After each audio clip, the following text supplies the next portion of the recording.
안녕하세요. 정치대학의 임윤선입니다. 제가 약간 오프닝에 힘을 주는 까닭은요. 어깨가 으쓱해서입니다. 아, 드디어 왔어요, 여러분. 구독자 여러분 덕분입니다.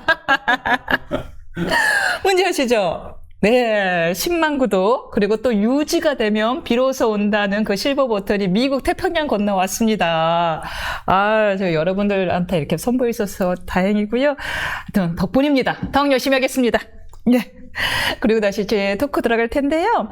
이재명 정부 출범으로 슈퍼 여당이 된 민주당의 지난 한 달 여러분들의 어떤 평가가 있는지 궁금한데요. 마치 한풀이라도 하듯이 잠깐만 저기 설전 변호사님이 궁금해하는 것 같아서 보고 계신가요? 아니 이거 이렇게 보통 이렇게 딱 세워두고 하는 거죠. 이렇게. 감사합니다. 사실 민주당이 굉장히 입법전에 속도전을 내고 있고요. 지난 윤석열 정부 시절에는 전액 삭감했다 특활비까지 보니까 필요하더라 하면서 이제 부활을 했고요. 이래서 이제 야당의 내로남불 아니냐라는 항의가 빗발치고 있습니다. 정치대학 1교시 설전 변호사와 함께 이 여당의 입법 상황을 비롯한 정치 현안 짚어보겠습니다. 어서 오세요. 네, 안녕하십니까. 다시 한번 축하드립니다. 덕분입니다. 정말 덕분입니다. 감사합니다. 네. 다른 게 아니라 일단 우리가 준비한 질문들이 있는데 지금 속보 같은 이야기부터 해볼까요? 네, 이게 방금 보니까 안철수 국민의힘 혁신위원장이 사퇴를 하고 당대표를 출마하신다고. 아니 제가 너무 당혹스러워서 사실 그때 생각해보면은 네. 지금까지는 딱히 안 나오신단 말은 안 하셨어요. 생각하고 있진 않습니다. 8월에 전당대회가 치러질 텐데 제가 생각하고 있진 않습니다. 근데 이제 생각이 나셨나 봐요? 아니, 그러니까 이게 이러면 진짜 혁신위가 갑자기 시작도 전에 김이 빠지게 돼서 원래는 안철수 의원이 이제 혁신위원장을 맡으면서 어찌 보면 중수청이라고 하는 지금의 국민의힘의 어떤 방향성에 어느 정도 부합하는 해당하는 정치인이기 때문에 지금 이번 혁신위원장으로서의 조금 다소나마 기대감이 있었습니다만은 시작전부터 이렇게 김이 빠져버리는 수가 생겨서 좀 되게 놀랍네요. 저는 혁신위원장을 맡았기 때문에 이번 전당대회는 불출마를 하겠거니, 또 본인도 약간 측근 주변에서는 당연히 그런 예상이 나왔던 건 사실이었는데 갑자기 이게 우리 방송 시작 전에 이게 첩보로 나와가지고 모르겠습니다. 이게 맞겠죠? 조선일보에서 방금 나온 헤드라인인데 그래서 조금 사실은 이제 그 혁신위에 대해서도 비판이 많았단 말이에요. 아무런 권한도 주지 않는 혁신위가 무슨 혁신이냐. 게다가 비대위는 비대위대로 꾸미고 혁신위는 혁신위대로 때리고 옥상온 거 아니냐. 사실은 그래서 주류가 되지 못한 안철수 전 대표가 뭔가 이를 통해서 뭔가 친윤화에 속하고 싶은 귀속감을 드러낸 건 아니냐라는 의견이 있었는데 아마도 이제 저는 그런 생각이 들어요. 안철수 의원이 왜 갑자기 혁신위원장을 수락을 했다가 당대표로 나갈까? 여기에는 그 내부적으로 아마 조율을 했을 거라 생각을 해요. 혁신위원회가 내놓은 거에 대해서 지금의 비대위 아니면 새로 뽑히게 될 집행부에서 어느 정도 받아들여 줄 것인가? 여기에 대한 한계가 어느 정도 나온 건 아닌가. 그러네요. 네, 내가 지금 혁신위에서 어떠한 안건을 내봐야 지금의 비대위가 송원석 원내대표 체제에서 받아들인다손 치더라도 새로운 전당대회를 통해서 발족하는 새로운 집행부에서 이것을 그대로 수용해 줄 것인가. 오히려 그러한 부분에 대해서 약간 어느 정도 지금 당내와 어느 정도 조율이 되지 않았다라고 밖에는 볼 수가 없을 것이고. 사실상 이건 보니까 헛수합이다라는 생각을 좀 하신 거 아닐까. 그럴 바에야 내가 혁신위보다는 당대표를 하겠다. 오케이. 약간 그런 계산이 선 건 아닌가. 지난 주말 동안에 어떤 혁신위와 현 집행부, 그 다음에 새로운 집행부와의 관계 설정이 실패한 것은 아닌가라는 생각이 들어서 오히려 오늘 원래는 비대위의 추인을 받아서 발족을 하는 것이었거든요. 근데 지금 안철수 의원이 사퇴를 하고 당대표로 나간다는 것은 지난 주말에 얘기가 조금 혁신위의 어떤 위상이라든지 이런 부분에서 조금 본인이 생각했던 거는 다른 방향으로 지금의 집행부에서 생각을 했기 때문에 혁신위원장을 사퇴한 건 아닌가라는 생각이 좀 듭니다. 사실 속보로 혁신위원도 누가 합류가 됐는지가 떴거든요. 최형도, 호준석, 이재성, 송경태, 그리고 우리 프로에도 나왔던 김효은 이렇게 합류가 됐다라고 되어 있는데 그러니까 맥이 빠지게 됐어요. 위원으로 합류되었는데 정작 위원장이 사퇴라니. 그렇죠. 이러면 되게 그러니까 김이 빠져버리잖아요. 네. 그러니까 좀 출발하기 전부터 이 혁신이가 가지는 한계가 너무 좀 일찍 드러나 버린 건 아닌가라는 생각이 들어서 근데 저는 오히려 혁신위를 이렇게 발족할 바에야 오히려 전당대회를 치르고 새로운 집행부에서 혁신위를 발족하는 것도 나쁘지 않겠다라는 생각이 듭니다. 오히려 그런 부분이 그리고 혁신위의 기간이 너무 짧았어요. 그러니까 뭐 80일? 안철수 의원 같은 경우는 80일 정해놓고 있었지만은 정말 애매한 시간이거든요. 저는 오히려 혁신위가 올 연말까지 좀 정말 충분히 모든 걸 수기해서 내년 지방선거를 대비한 당의 체질 개선을 하기 위한 어떤 방안들을 계속 모색하고 이거에 대해서 당이 따라가주는 추인하는 형식으로 해서 당을 체질 개선을 해가는 식으로 하는 것이 오히려 낫겠다라는 생각이 좀 들어서 좋은 생각이고 나 그럼 좋은 위원이 생각났어요. 네. 설주환이라고. 혁신 잘 해주실 것 같은데. 저는 지금 너무 엉망이잖아요, 국내에. 네, 그러긴 한데 네. 모르겠습니다. 그러니까 이걸 안철수 의원도 그런 부분에서 한계를 느끼고 사퇴한 건 아닌가 싶어요. 내가 이것을 한다고 한들 당에서 이것을 흡수할 수 있을 것인가. 뭐 정말 보수 진영이 저는 사라졌다고 생각하지 않아요. 뭐 오늘도 뭐 리얼미터에서 뭐 지금 당 지지율이 뭐 50, 민주당은 굉장히 올라가고 지금 20% 국민의힘은 굉장히 나쁘죠. 떨어졌습니다만은 저는 그 뭐 보수 지지층이 없어졌다 생각하지는 않습니다. 기본적으로 지금은 아마 무응답인 상태일 거라고 생각을 하고 다소 많은 실망감을 가지신 보수 지지자들이 지금은 응답을 하지 않거나 뉴스에 반응하지 않는 상황이라고 생각을 하거든요. 그리고 지금 그 상황이 맞고요. 그러니까 뭐 진영이 바꿨더라도 만약에 반대 진영이 대통령이 됐다고 한다면 다 그 반대쪽은 다들 이렇게 생각을 하거든요. 그러니까 저는 그런 부분에서라면 지금의 혁신위가 뭐 조금 아쉬움은 남습니다만은 오히려 전당대회를 치르기로 한 상황에서 새로운 집행부가 이제 8월 달이면 출범을 하니까 오히려 혁신위를 그때 꾸리는 것도 나쁘진 않겠다. 그리고 너무 짧아요. 뭐 80일, 90일, 100일 동안 해가지고는 뭘 하겠습니까? 그러니까 저렇게 엉망진창인데. 네, 지금은 진짜 국민의힘이 완전 체질 개선을 해야 되고 정말 목표 설정을 다시 해야 되고 뭐 최근에 제가 보수 진영 내의 어떤 스피커들의 어떤 대화를 보면 주제는 하나예요. 통합.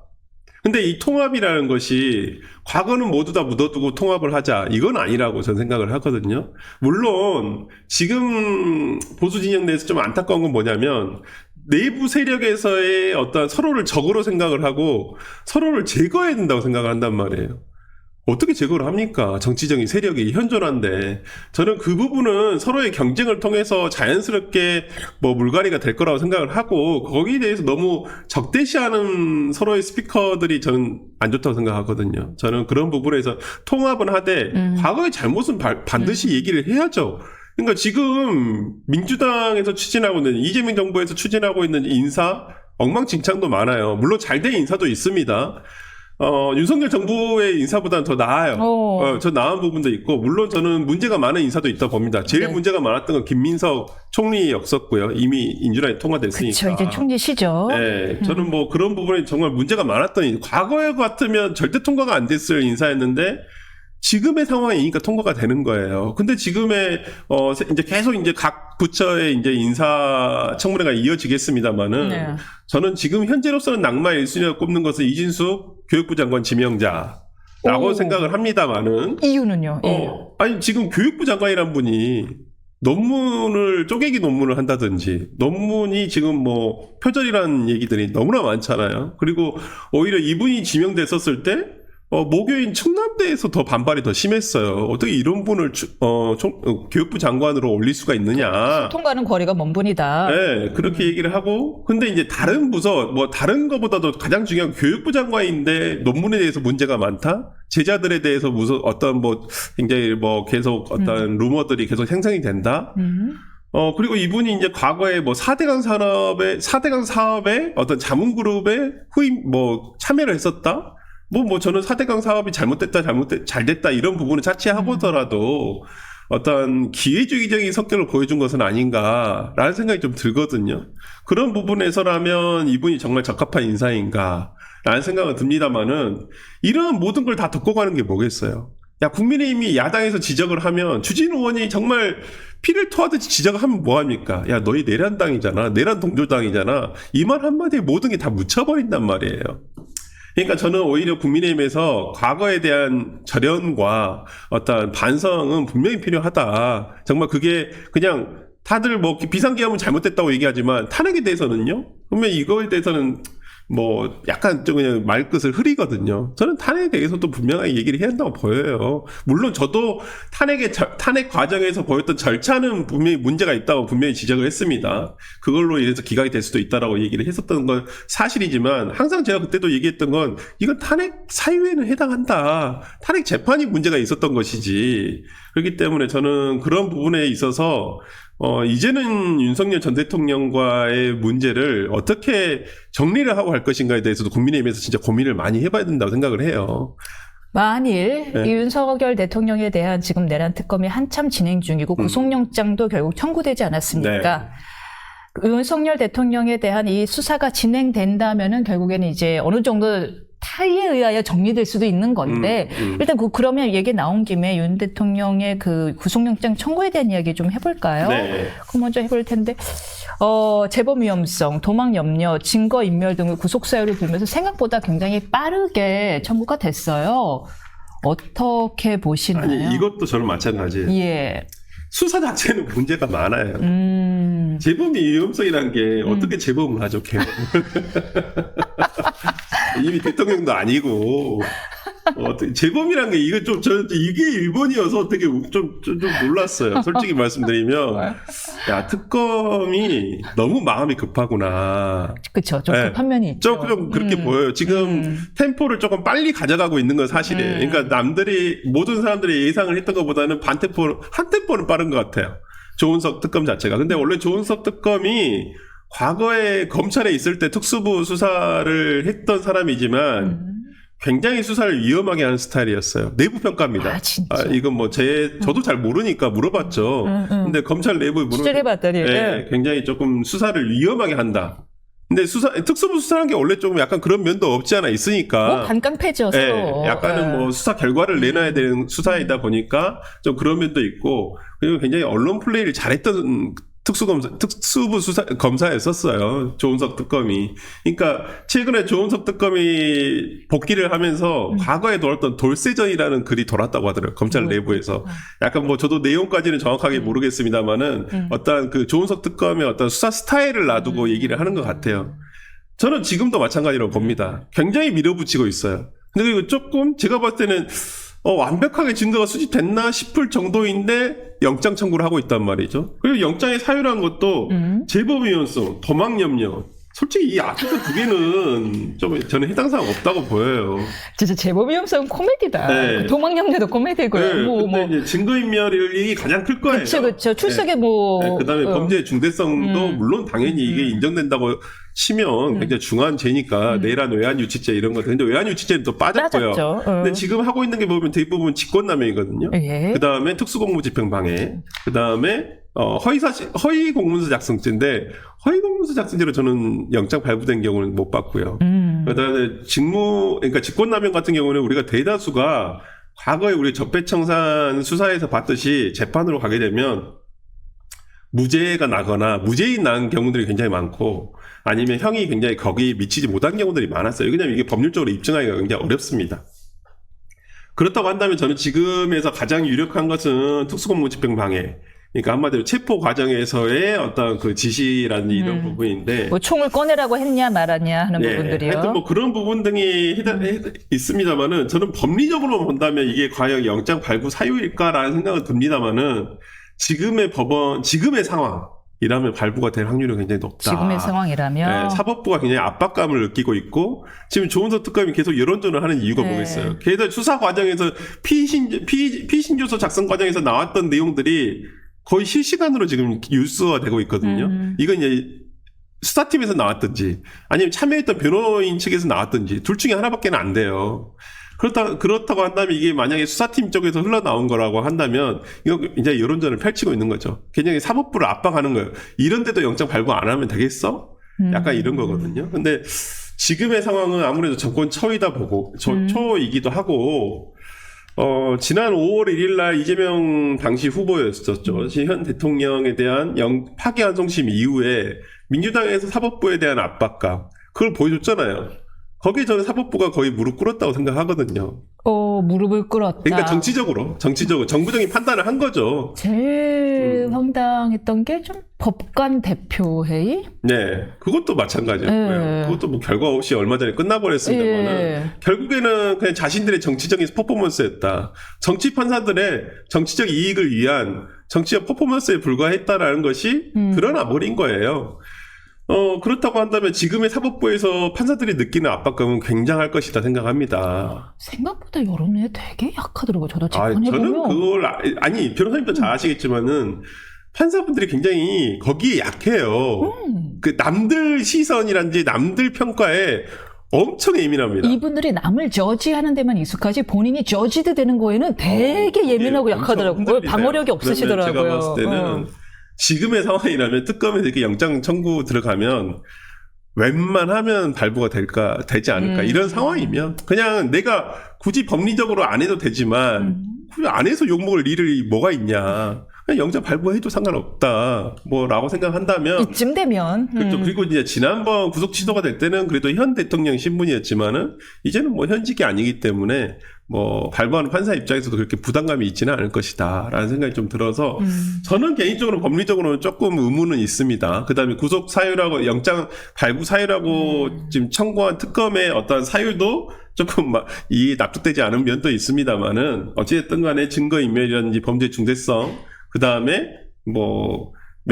명확한 어떤 사유는 아니지만 사법부에 대한 압박, 여론 이런 것들을 생각한다면 발부될 확률이 좀 높지 않을까라는 생각이 듭니다. 지난번 조사 이후로 왜 윤 전 대통령이 그다음에 출석을 사실상 거부하고 있잖아요. 네. 그거를 민주당 쪽에서는 그 조 특검의 수사 능력, 돌쇠형 멘탈이 나가셨다로 해석하고 있더라고요. 네. 그분이 샅샅이 다 수사를 준비해온 바람에 이분이 이제 윤 대통령이 정신이 혼미해져서 이후 수사를 거부하고 있는 상황으로 받아들이고 있어요. 그러지는 않았을 그래요. 거예요. 왜냐하면 윤 대통령도 특수부 수사를 많이 해봤던 사람이고 본인이 검찰총장까지 했던 사람인데 거기에 대해서 모르겠습니까? 그리고 어제 같은 경우에 그 마지막 2차 조사 이후에 조서 열람만 5시간을 했다는 거잖아요. 충분히 거기에 방어를 할 만한 소명을 했다라고 보여요. 그 진술 거부도 하지 않았고, 그렇다고 한다면, 질문이야 다 만들어 놨겠지만, 지금까지 밝혀진 어떤 내용으로 봤을 때는 조금, 저는 외환죄 부분이 빠졌다는 부분이 조금 저는 유독, 보이더라고요. 외환죄 같은 경우는 굉장히 어려워요. 그 부분을 하기가. 아니, 일단 적국을 이롭게 하겠네. 통모하여 적국을 이롭게 했는데, 근데 구속 요건에 해당이? 그러니까 구속 요건에 해당한지 여부도 굉장히 좀 논란이 있는 게 북한을 외국으로 볼 수 있는가? 그것도 지금 약간 왜냐면 지금 현재 판례라는 대법원 판례에 의하면 북한은 국가가 아니에요. 외국이 단체죠. 아니에요. 단체예요. 그냥 이격 단체에 불과하기 때문에 이걸 어떻게 할 것인가? 그다음에 북한과의 통모를 해야 되는데 그걸 어떻게 입증할 것인가? 이런 부분이 있어서 조금 제가 봤을 때는 물론 의도는 의심이 갑니다만은 당시에 드론을 날렸다는 부분에 대해서 의도는 의심이 갑니다만은 그걸 그러니까 우리가 형법상 외환유치죄 구속 요건에 맞출 수 있을 것인가는 별개의 문제라서 그런 부분은 조금 어렵지 않을까. 그렇죠. 유엔 합의에 어긋난다, 유엔 제재 이럴 수는 있는데. 그러니까 근데 증거를 뭘 제시했다는 것인지. 그게 그냥 단순히 V가 너무 좋아했다더라. 그다음 경력금을 줬다더라. 그러니까 작전에 성공했으니까 좋아했을 수도 있죠. 근데 제가 윤 대통령을 전혀 옹호하는 것은 아닙니다만 전혀 아니죠. 변호사로서 봤을 때 이게 과연 법리에 맞는지 여부는 조금 변론이다. 네. 그 다음에 인사 얘기가 나온 김에 그러면 인사 얘기 좀 해봐야 될 것 같아요. 지금 인사 아까 전에 제일 우려가 되는 분이 이진숙 후보자라는 이야기를 하셨고 또 다른 분에 대해서 좀 우려되는 분이 있는지요? 네, 정경심 후보자, 보건복지부 후보자 같은 경우에도 우리가 참 겉만 보고 잘못 판단했구나. 코로나 때 정말 우리 코로나를 대항해서 싸우던 그때 영웅이었어요. 영웅이었죠. 근데 알고 보니까 남편분은 이건 내부 정보 모르겠습니다. 진짜 실제로 내부 정보가 있었는지 없었는지 그건 확인할 길은 없습니다만 어쨌든 간에 배우자가 질병청장인데 아니면 질병본부장인데 이 관련한 주식을 뭐 거래했다는 것만 자체만으로도 상당히 의심을 받을 만한 상황이긴 하죠. 그리고 이해 충돌 상황이기도 하고 이런 부분을 어떻게 해명할 것인가라는 건데 모르겠습니다. 뭐 자료 제출 안 하면서 계속 청문회 때 뭔가 소명한다고 하는 것이 유행이 돼버려서. 근데 이분은 네. 그래요. 김민석 후보자는 2억이라는 걸로 뭐 나름 뭐라고 해야죠? 면죄부를 줬어요. 그러면서 공격하는 자는 너는 70억인데 왜 2억을 공격해? 그렇죠. 라고 했어요. 56억이면 이제 공격해도 됩니까? 그러니까요. 하여튼 뭐, 아니, 저는 뭐, 재산을 정당하게 증식을 하는 거, 그리고 보는 거에 대해서 뭐라고 하겠습니까? 자본주의 체제에서. 근데 이제 그러한 부분에 있어서 그 과정을 보자는 것이잖아요. 근데 그 과정에서 부도덕함이라든지 어떤 부정적인 부분이 있다라고 한다면 공직은 맞지 않아야 된다는 거예요. 우리가 얘기를 하는 것은. 둘 다는 아니에요. 어떻게 돈과 명예를 다 가지려고 합니까? 공직이란 것은 정말 공공에 대한 봉사인데 저는 그 공공에 대한 봉사를 자기의 어떤 축제를 위한 수단으로 써서는 안 된다는 것이거든요. 그 우려가 크다는 것이고 그렇죠. 또 보건복지부 장관이기 때문에 보건정책이라든지 그다음에 복지정책이라든지 이런 부분에서 아무래도 대한민국에서 보건복지부 예산이 100조예요, 거의. 그럼 여기 거 관련한 기업이라든지 그게 왜 없겠습니까? 그렇다고 한다면 여기에 대한 정보를 지금 배우자가 과거에도 그랬는데 또 안 그러겠다? 이거 어떻게 믿어요? 그거 할 수 없는 거잖아요. 그런 부분을 우려하고 있는 겁니다. 네. 돈과 명예 중 뭘 추구하실 거예요? 돈과 명예요? 저는 돈은 제 팔자에 없는 것 같아서. 포기하셨어요? 그러니까요. 나는 파랑새처럼 그래도 돈을 쫓으렵니다. 그러니까요. 제 팔자가 어떻게 하다 보니 명예를 쫓게 되겠죠. 청렴한 설주환 변호사님 기대하겠습니다. 네. 여당이 특활비를 증액하게 하기로 한 점도 논란이에요. 취임 한 달 만에 전액 삭감을 지난 정권에서 일부 사건도 아닌 전액 삭감을 보란듯이 한 데에서 증액을 요구했습니다. 이거 어떻게 보시나요? 그러니까 이것도 뭐 내로남불이라는 것이 뭐 민주당에 항상 비판할 때 붙는 수식어이긴 한데 맞죠. 지난 정부 때는 이런 부분과 관련해 가지고 뭐 의도적으로 깎은 것은 맞죠. 삭감한 것도 맞고 일을 못하게 그러니까 뭐 그때 이제 민주당 논리는 그랬어요. 일도 안 하면서 일도 안 하니까 아니면 나쁜 일을 할 거니까 이거 아예 못하게 해야 된다라는 의미에서 예산을 다 삭감을 했던 건데 뭐 이런 논리로 가겠죠. 우리는 좋은 일을 할 거니까. 근데 그렇지 않아요. 좋은 일이고 나쁜 일이고 정부에서 공무원들이 하는 일이라는 것은 저는 대다수의 일들은 그렇지 않다고 봅니다. 실제 제가 뭐 제 주변이나 내 지인들이나 있는 검찰 수사관이라든지 검사들을 만나보면 진짜 수사 진행비가 없어요. 과거처럼 없답니다. 실제 이게 없으니까 예산이 없으니까 내려오질 않으니까 수사 진행비가 없어요. 검사가 사비를 털어서 한다거나 이렇게 하는 수밖에 없거든요. 근데 그게 어떻게 계속 사비를 털어서 하겠습니까? 수사라는 것을. 그렇다고 한다면 오히려 이러한 부분에서 공적인 영역을 해치는 것이라 보고 저는 우상호 정무수석이 그래도 정말 정무수석 역할은 잘하고 계신 것 같아요. 사과는 했어요. 네. 근데 되게 참 국민의힘 의원들이 너무 안타까웠던 건 뭐냐면, 그냥 가장 지난 주말에 이렇게 사진을 보면 우상호 정무수석이 사진 다 찍으셨죠? 그냥 해줄 거 해주고 내가 이렇게 사과하면 뭐 그냥 이렇게 하고 넘어가자. 근데 거기에 대해서 말을 못 하는 거예요. 그냥 우상호 의원이 우상호 정무수석이 그냥 이게 정부의 입장입니다. 죄송합니다. 우리가 말 바꾼 건 죄송한데 일을 하려다 보니까 이렇게 됐습니다. 국민의힘은 거기서 그냥 뭐 더 이상 말도 못 하고. 근데 왜 특활비가 일하는데 왜 필요한 거야? 아니 예산이 있잖아요. 그러니까 국민의힘은 앞으로 그러죠. 그러면 특활비 내요 공개해라. 이렇게 얘기해야죠. 앞으로는. 이제 너네들이 공개 안 한다고 해서 삭감했으니. 네, 특히나 대통령실 특수활동비 특활비 뭐 필요하니까 나중에 내역만 공개해라. 정확하게 짚고 넘어가야 된다고 생각을 하고요. 저는 뭐 어떤 사정기관에서 있는 특활비는 분명히 필요한 부분이 있습니다. 그걸 남용해서는 안 되겠지만은 뭐 정말 뭐 예를 들어 그 수장이 이걸 정치적 목적으로 뭐 자기 주머니에 있는 현금처럼 쓰면 안 되겠지만 그냥 회식비로 쓰고 뭐 그러해서는 안 되고 앞으로는 특활비를 지급은 하되 진짜 수사에 필요한 돈들이 있거든요. 그렇기 때문에 그러한 부분은 차치하고 조금 그래도 지금까지보다는 좀 더 투명하게 특활비가 지급될 사용될 수 있도록 감시를 더 잘하는 것이 더 중요하지. 뭐 조금 그러니까 예를 들어 100에서 1을 잘못했다 해서 야 이거 너 다 이거 안 돼. 쓰면 안 돼. 너한테 돈 예산 줄 수 없어. 이렇게 하는 건 좀 그렇잖아요. 지금 이번에 추경 예산에서도 민주당에서 정말 잘못된 부분이 뭐냐면 2조 가까운 부분은 지역 예산으로 갔다는 거예요. 그러니까 그런 부분은 아니 이번에 추경이 어찌 보면 이번 민생경제 회복 지원금을 하기 위한 추경이라 그랬는데 내부 내역을 좀 따지고 보니까 어떤 곳에 따라서는 지역구 예산에 반영된 것들이 또 있단 말이에요. 땅 따먹겠죠, 뭐. 네. 힘 있는 의원들의. 그런 걸 왜 놔두냐 이 말이에요. 그러니까 그런 부분인데 이거 진짜 민주당이 과거 같으면 욕을 많이 먹었을 건데 여론의 흐름이 그냥 이런 주말에 그냥 약간 하다가 그냥 죽어버린 이유가 뭐겠어요. 그냥 국민의힘이 어떤 비판할 수 있는 야당으로서의 대안 세력이 되지 않는다고 생각하니까 그냥 이것도 그냥 뭐야 그냥 지나가 버리는 것이거든요. 진짜 국민의힘 정신 차리고 해야 돼요. 정권 초기에 물론 여당과 대통령의 지지율이 높을 수밖에 없는 상황이죠. 지금 시기이고 그렇지만은 야당으로서 어떠한 역할도 하지 않고 그냥 질질 끌려가는 모습, 싸우지도 않는 모습을 보여준다면 야당을 지지하는 지지층으로서는 더 이상 지지할 이유가 없어지는 거예요. TK에서도 등 돌렸다고 오늘 뉴스에 나오더라고요. 그럼요. 아니, 저희들은 더 망해봐야 된다. 진짜 그런 말씀 많이 하시는 진짜 보수 진영의 현역 정치인들도 많으시고 만나면 다 그런 얘기예요. 그냥 더 망해야 된다. 뭐 이런 말씀도 많이 하시거든요.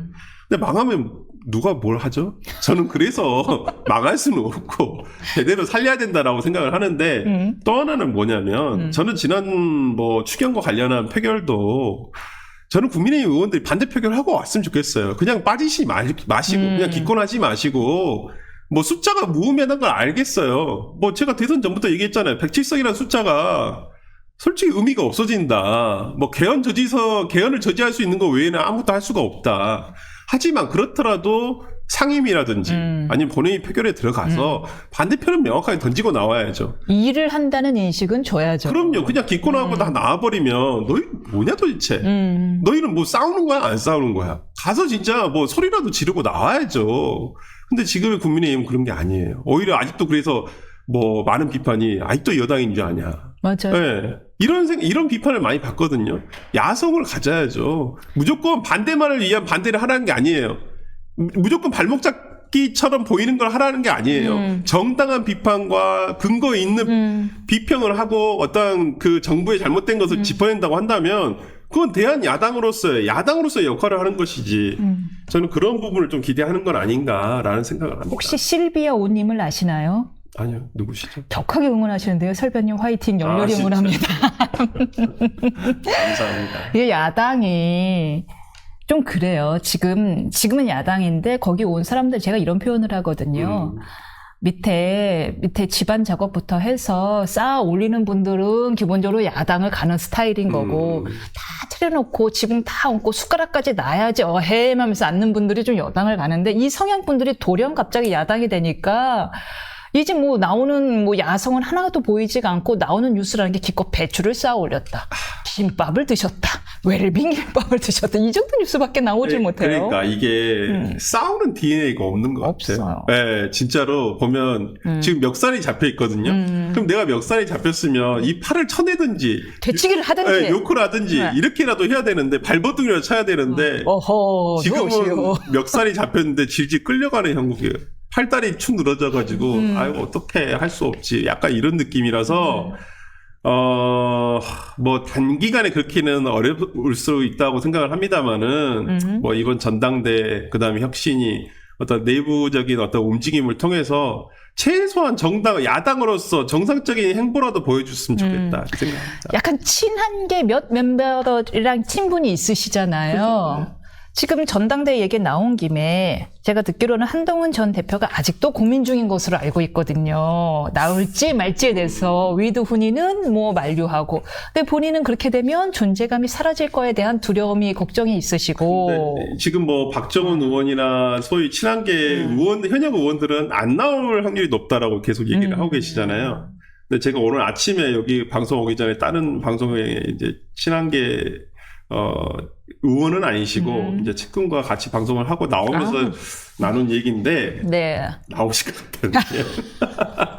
아 진짜. 네, 나오실 것 같다고 그래서 저도 약간 반문을 했었는데 아무래도 나오실 것 같아요. 본인의 의지가 되게 나오고 싶어 하신다고 하네요. 그렇군요. 알겠습니다. 여기까지 듣겠습니다. 저희 다음 주에 뵙겠습니다. 네, 감사합니다.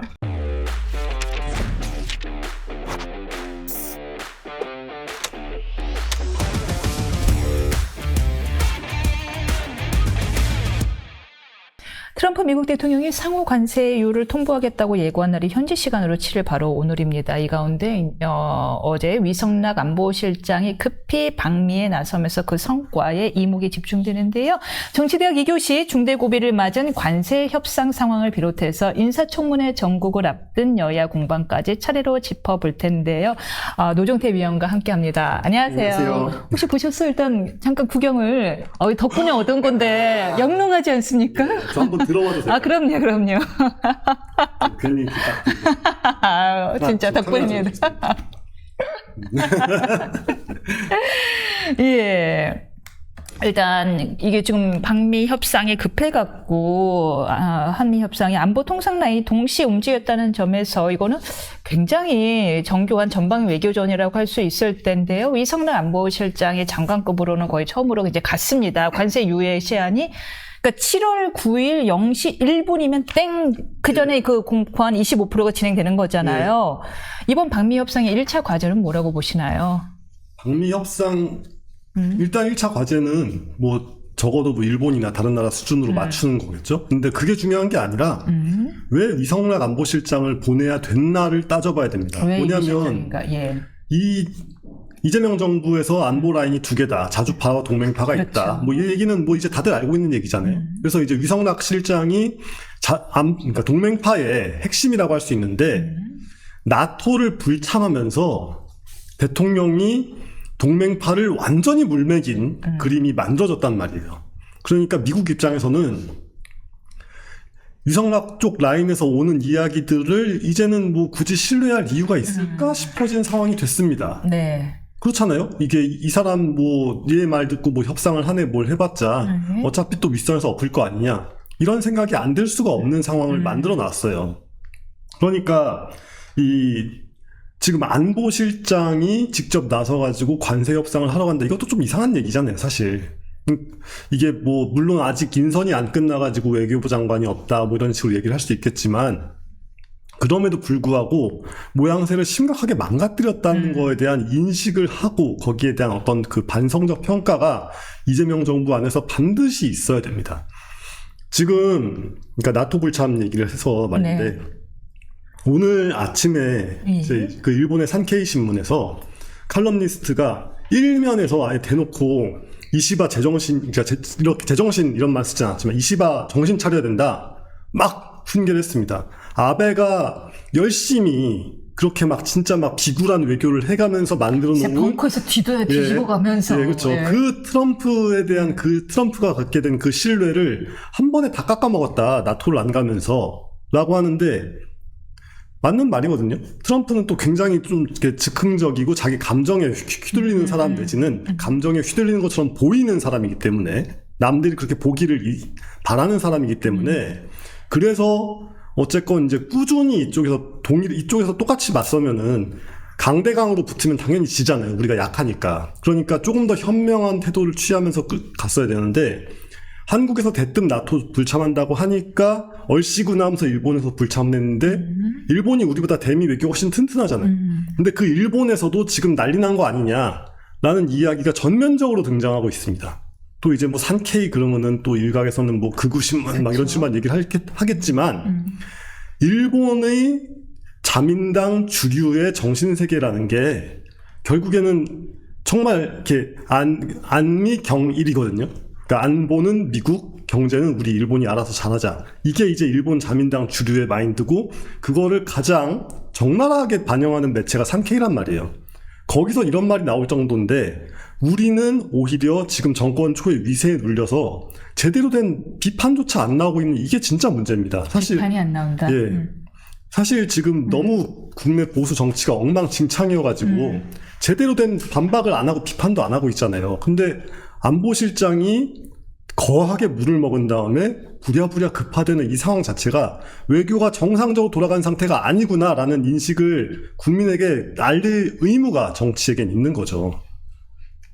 또 이러면서 지금 거기 전승절에 참여를 한 해 만에 뭐 이런 소리가 중국 전승절에 참여를 한 해 만에 이런 소리가 나오고 있으니까 큰일입니다. 그 전승절 어떻게 보시는 거예요? 그러니까 안 그래도 지금 중국과 소통 중이다. 대통령실이 중국과 소통 중이라고 밝힌 상황이면서 여론을 살짝 살펴보는 느낌인데 그쵸. 소통 중이라는 이야기는 참석 내심 하고 싶다는 얘기인 거. 하고 싶다는 얘기죠. 그렇죠. 예.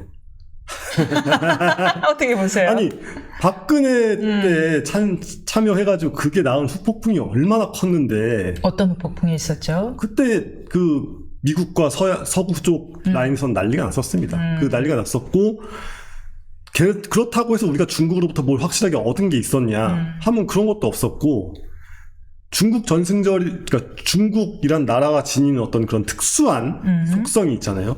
그러니까 절대 민주국가도 아니고 절대 인권이고 뭐가 없는 그런 국가지만 워낙에 인구도 많고 돈도 많고 하다 보니까 다른 나라들이 힘으로 어떻게 할 수가 없어가지고 존재하고 있는 그런 나라인데 거기에 자유진영의 대표적인 어떤 그런 말하자면 잘 길러낸 훌륭하게 자란 고아가 되게 훌륭하게 자라가지고 되게 멋진 어른으로 성장해 있는 것 같은 그런 이미지의 한국의 대통령이 가가지고 같이 쫙 인사를 하고 막 이랬다는 게 굉장히 큰 충격을 안겨줬고 미국은 굉장히 화가 났다고 미국 입장에서는 한국을 과연 외교적으로 믿어도 되는가에 대한 불신이 정말 크게 깔렸었단 말이에요. 그 후보 폭풍으로 한일 협정을 맺은 걸로 알고 있어요. 예, 미국을 그쵸. 달래기 위해서. 그러니까 미국 입장에서는 어쨌건 이제 대중 견제를 해야 될 상황인데 오히려 한국이 가서 붙는다. 그러니까 한국과 일본을 이렇게 확 그냥 묶어버려야 된다. 빨리 묶어야 된다. 라는 생각으로 조바심을 내서 좀 강하게 밀어붙인 경향이 있고 뭐 이렇게 되는 건데 근데 문제는 그렇게 전승절에 미국의 심기를 건드리면서까지 전승절에 참가했는데 정작 중요한 때는 시진핑도 전화도 안 받았다면서요. 예, 그렇죠. 예. 도움이 안 됩니다. 그러니까 이게 옛날에 이제 소련 시절부터 공산국가와의 외교라는 것은 우리가 정상적인 방식으로 그러니까 하나씩 주고받고가 안 된다라는 게 냉전 시대 외교관들의 어떤 그런 기본적인 인식이었거든요. 근데 그러니까 소련은 망했지만 중국이란 나라가 사실상 그때 그 시스템 그대로 쭉 가고 있잖아요. 다만 지배체제는 그대로인데 거기서 돈을 좀 많이 벌었다. 경제가 성장했고 기술적으로도 굉장히 앞서 나가기 시작했다. 뭐 이런 차이가 있다 뿐이지 국가의 구조와 통치 시스템이 동일한데 거기서 우리가 뭘 얻을 수 있을지도 모르겠지만 뭘 얻고 싶은 게 있다고 해도 그런 식으로 먼저 뭐를 제시하는 방식으로 얻을 수 있는 게 있겠나.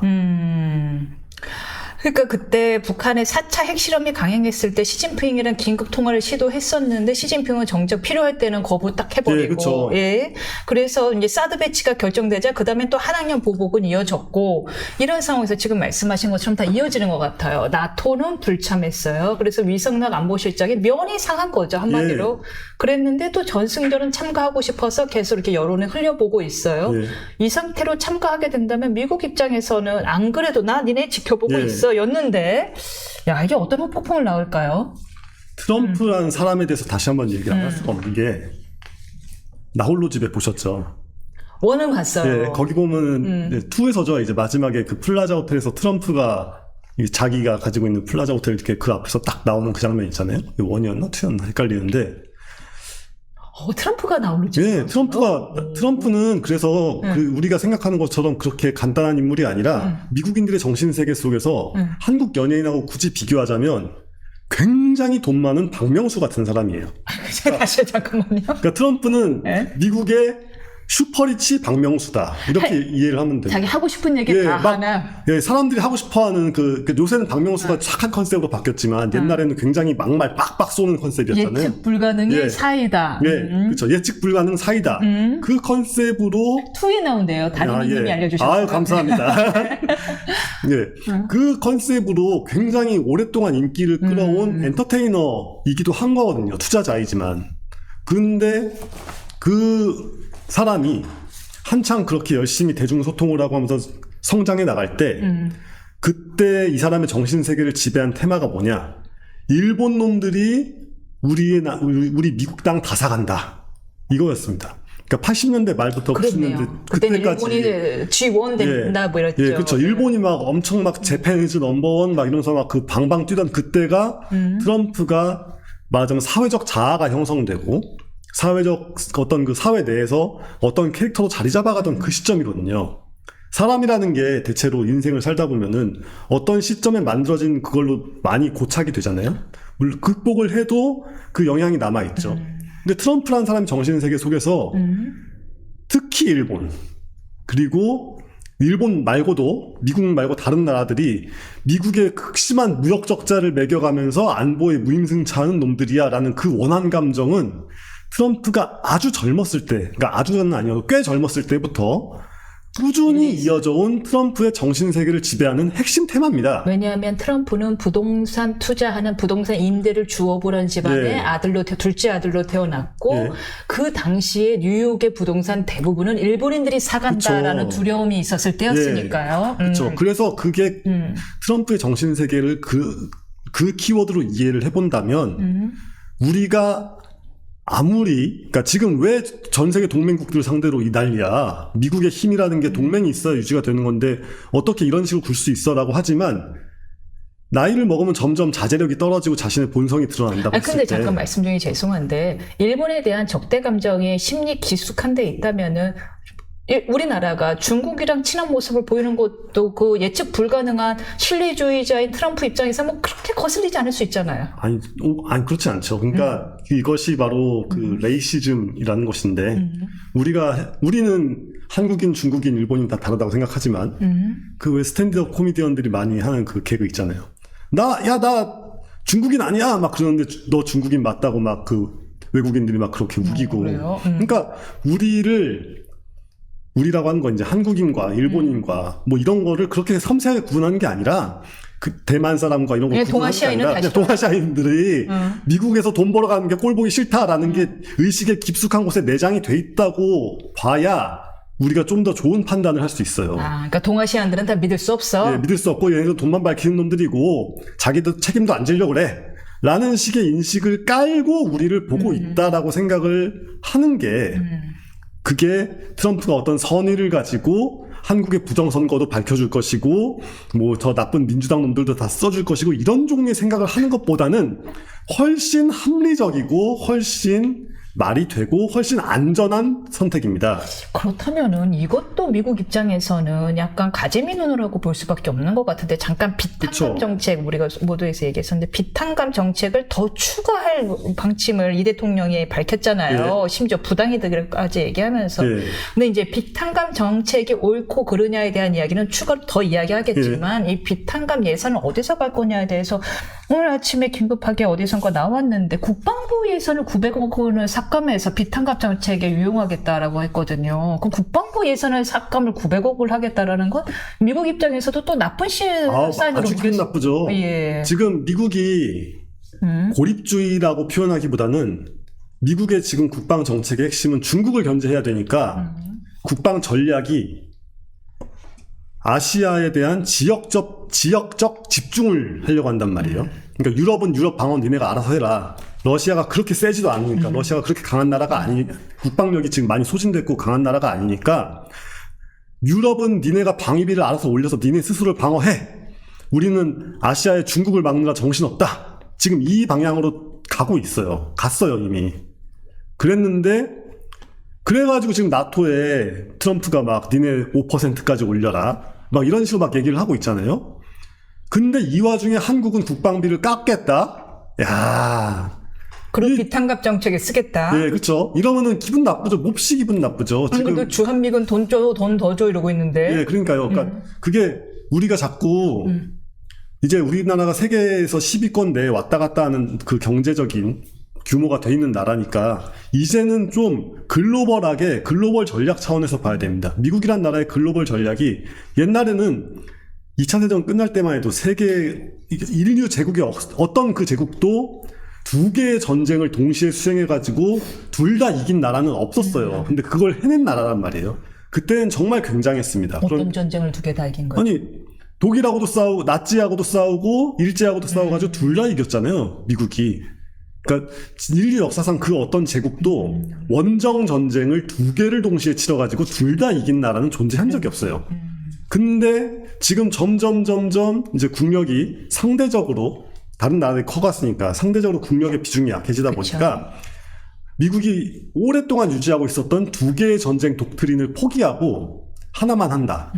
근데 그 하나가 중국 대중 견제, 또 혹시 모를 전쟁 가능성에서 우리가 이겨야겠다. 그러니까 유럽을 좀 아예 버리는 건 아니어도 니네가 알아서 해라 이렇게 나왔단 말이에요.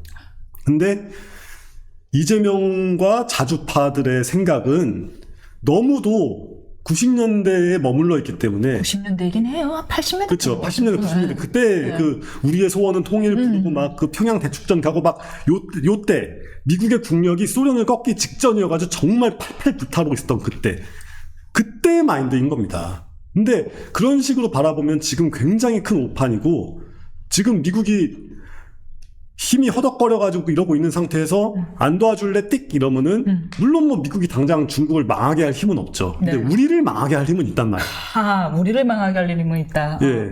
그것 좀 그냥 뭐 친미 반미를 떠나가지고 현실주의적 관점에서 볼 때 밉보이지 말아야겠다라는 생각을 해야 되는데 밉보일 짓을 다 해놓고 부랴부랴 안보실장 보내고 이런 식으로 하면 누가 그걸 신뢰를 해주겠어요. 신뢰하지 않을 것이다 라는 이야기를 했습니다. 결국에는 아직도 이재명 대통령은 트럼프 대통령을 못 만나고 있는 상황이네요. 네, 그렇죠. 이게 그래서 그냥 나토를 남들이 안 갈 때 가서 일본이 우리가 갔으면 일본이 왔겠지만 아무튼 처음부터 확 굽히고 들어간 다음에 굽히는데 그 다음에 내가 뭐가 더 있다. 그러니까 그걸 줄 게 있다는 게 아니라 너를 골탕 먹일 수 있는 뭔가가 있다.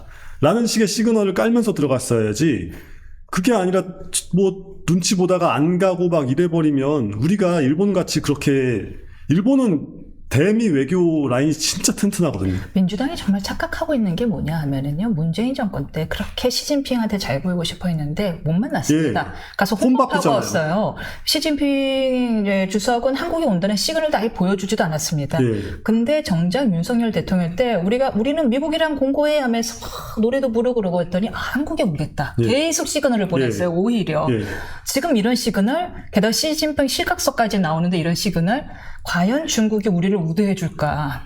그러니까 이게 지난번에 실리외교 뭐 얘기했었잖아요. 그런 것처럼 이게 나쁜 남자 행세를 하지 말아야 될 곳에 나쁜 남자 행세를 하고 좋은 남자가 되면 안 된 상대한테 좋은 남자가 되어 있는 굉장히 이렇게 그 모쏠의 길을 가고 있는 게 아닐까. 근데 우리가 대외 의존도가 높은 나라잖아요. 식량 작업도 안 되고 에너지도 없고 우리는 모쏠이 되면 끝나는 정말 이렇게 리터럴리 목숨이 끝나는 그런 나라인데 대한민국이 모쏠의 길을 가고 있다. 찔러보면 안 될 상대를 찔러보고 간보지 말아야 될 상대를 간보고 있다. 이렇게 얘기할 수 있을 것 같습니다. 영식이는 영식이다. 라는 건데. 이 비탄감 얘기가 나와서요. 저번에는 상당히 뭐 호의적으로 말씀을 주셨는데, 그 여전히 비판의 목소리가 높습니다. 첫 번째는 뭐냐 하면은, 아니, 이거를 그래, 나라에 돈이 많으면요, 오케이. 그런데 추경까지 하면서 할 일이냐라는 거와 두 번째, 심지어 이 대통령이 여기서 멈추는 게 아니라 추가로 더 할 계획까지 밝혔다라는 부분에서는 글쎄요, 어떤 의견인지 궁금합니다, 노 의원님. 일단 기본적인 입장은 똑같아요. 그러니까 비탄감이 어차피 이게 그 악순환의 굴레에 빠져 있는 사람들을 탕감해서 정상적인 경제 코스로 돌려보내는 그 취지에는 여전히 동의를 합니다. 저는 동의를 하는데 선작용이 있어요. 추경을 하고 뭘 해가지고 더 하겠다는 생각을 한다면 전 국민 돈 뿌리기를 하질 말아야죠. 전 국민에게 뿌리는 게 아니라 이걸로 빚을 탕감하게 해서 경제에 활기를 불어넣겠습니다. 라고 하든가. 지금 이 정권의 가장 큰 문제가 뭐냐면 선별복지와 보편복지가 둘 다 복지라는 말이 붙어있지만 양립할 수 없는 거거든요. 완전히 다른 세계관의 산물이에요. 선별복지와 보편복지는. 근데 둘 다 하려고 하는 이게 지금 굉장히 큰 오류를 낳고 있다. 왜 그게 양립할 수 없어요? 선별복지라는 건 기본적으로 능력주의를 전제로 하고 있는 거고 보편복지라는 거는 능력과 무관한 어떤 그런 그 아주 추상적인 유토피아관 같은 걸 깔고 있는 세계관이니까 전혀 다르죠. 오히려 선별복지는 자유주의적 관점이 강한 사람들, 심지어 신자유주의적 관점이 강한 사람들, 경제적으로 그러니까 승자 독식 구조를 좋아하는 사람들조차도 가장 아래에 굴러떨어진 패자는 부활시켜줘야 되는 거 아니냐는 거에 동의를 한단 말이에요. 그런 사람들이 나와가지고 다시 한번 시장에 복귀를 해가지고 어쩌다 보니까 이제 잘 성장을 해서 그래가지고 다시 경쟁자가 되고 다시 경제의 훌륭한 일원이 될 수 있으니까요. 근데 그게 아니라 보편복지는 그냥 전반적으로 사회적으로 경제적으로 경쟁 자체를 좀 죄악시하고 경쟁의 활기를 떨어뜨리자라는 방향이기 때문에 두 개가 완전 다른 얘기예요. 요즘 20, 30대는 경쟁을 가장 공정한 걸로 받아들이더라고요. 그렇죠. 이것도 사실 8, 90년대 옛날 꼰대 잡아서 그거 아니에요? 예, 그렇죠. 그거는 정말 이렇게 우리의 소원은 통일 같은 거 이렇게 막 노래 부르면서 이렇게 하실 수 있었던. 그러니까 어렸을 때 오징어 게임 나오는 딱지치기를 진짜로 흙바닥에서 했던 사람들과 오징어 게임이라는 드라마가 전 세계적으로 히트치는 거를 보면서 자란 사람들의 세계는 딱지치기라는 키워드가 동일하게 있어도 다른 거거든요. 그러니까 지금 젊은이들에게 딱지치기라는 거는 승자승, 그리고 더 나아가서 내가 뭘 잘하면은 글로벌한 시장에서 먹힐 수 있는 사람이 되겠다라는 어떤 그런 아이템으로 느껴지는 거고, 586 세대에게 딱지치기라는 거는 진짜 막 무슨 종이 한 장 귀한 그런 시절에 뭐 그 정도까지는 아니었지만 종이도 그렇게 흔치도 않았고 뭐 우유 꽉 눌러가지고 뭐 하고 막 이럴 정도의 그 구질구질했던 시절에 그때가 행복했는데 뒷골목에서 다 같이 재밌게 그렇죠. 놀던 그렇죠. 다 같이 재밌게 놀고 이런 까까머리는 애들 친구들 아니 갑자기 까까머리 많이 그때는 이가 많아서 까까머리 그렇죠. 많이 했잖아요. 이 없습니다. 아무튼 그런 식이에요. 그러니까 전혀 다른 세계관을 가지고 있다는 거를 이해를 하고 인정을 해야 되는데 인정을 전혀 못하고 있잖아요. 그러니까 추가로 만약에 대통령이 추가로 채무 탕감을 해줄 생각이다 라고 한다면 그 방향의 취지를 강하게 강조를 하고, 이게 모럴 해저드를 낳기 위한 게 아니라 오히려 한국 사회를 건강하게 하기 위해서 부항을 뜨는 것이다. 부항 뜨는 이렇게 혈액순환이 잘 되라고 부항을 뜨는 거다. 뭐 이런 식으로라도 얘기를 할 수 있을 거 아니에요. 근데 그런 차원으로 얘기를 하는, 그러니까 묵은 피를 빼서 새 피가 나오게 하려는 거다. 비록 보기에는 흉할 수 있고 아플 수도 있지만 국민 여러분의 양해를 구합니다. 이렇게 나오면 이해가 가네요. 저는 정말 박수치고 환영했을 겁니다. 근데 그게 아니라 엄연한 선별복지, 약간 말하자면 시혜성이잖아요. 시혜성 선별복지를 하면서 이것이 보편복지가 될 수 있을 것 같은 레토릭을 구사를 하는 게 진짜 문제죠. 이게 그러면 사람들이 제일 우려하는 게 이제 누가 열심히 일해서 빚을 갚겠냐고 이런 얘기잖아요. 근데 그 누구도 자기가 원해가지고 신불자가 되는 사람은 없단 말이에요. 근데 문제는 이렇게 무조건적 보편복지의 레토릭 하에 굉장히 시혜적인 선별복지가 들어가기 시작하면 마치 이제 많이 스타이신 오은영 박사님이 애들한테 룰이 명백하고 단호해야 된다, 이 얘기 많이 하시잖아요. 그러니까 아이들이 왜 망가지냐, 아빠가 제시하는 규칙이 단호하고 명백하지 않으니까 내가 좀만 때를 쓰면 내가 원하는 방향대로 결과를 얻을 수 있을 것 같고, 그러니까 더 때를 쓰고, 근데 그러다가 부모가 감정적으로 대응하고, 근데 감정적으로 대응하다가 또 밀려지고, 뭐 이런 거 아니에요? 사람들이 걱정하는 것도 그거고. 지금 그 길로 가고 있는 겁니다. 이 발언이 문제예요. 지금 말씀하신 것처럼 어혈을 빼는 겁니다 라고 한다면야 이해할 만한데, 이게 문제가 뭐냐면 은행이 채무자를 끝까지 쫓아내서 받아내는 게 부당이득이다라는 표현을 했거든요. 일단 부당이라는 표현이 적절하냐에 이어서 다시 한번 그때 말씀하신 한 명만 희생하면 돼가 연상이 되는 거예요. 은행의 희생을 요구하는 거 아니냐. 은행은 사실 그것도 할인해서 받은 채권이기 때문에 그것도 이익이라고 볼 수도 없는데 이자를 받아내는 걸 부당이득이라고 이걸 표현할 수가 있는가. 정말 중세시대 사람 같죠? 이렇게 볼 때는. 아니 중세에서 은행이 이자를 받다니 이것은 부당이득이다라고 하면서 약간 유태인을 보는. 그쵸. 그러니까 유태인 보듯 하는 거잖아요. 이 더러운 이자 받는 일은 너희 유태인이 해라. 뭐 이런. 근데 그러다 보니까 어떻게 됐습니까? 유럽의 경제권을 유태인들이 다 다 가져가게 됐고, 예. 그 결과적으로 물론 뭐 이제 근대도 됐고 상업사회도 됐고 했지만, 어쨌거나 유럽의 지배자들이 유럽의 귀족 계층이 힘을 점점점 잃어가는 과정이 그렇게 만들어진 거잖아요. 근데 마찬가지로 한국에서 금융이라는 걸 이런 식으로 취급하기 시작하면 누가 이익을 볼까요? 동양의 유태인. 동양계 유태.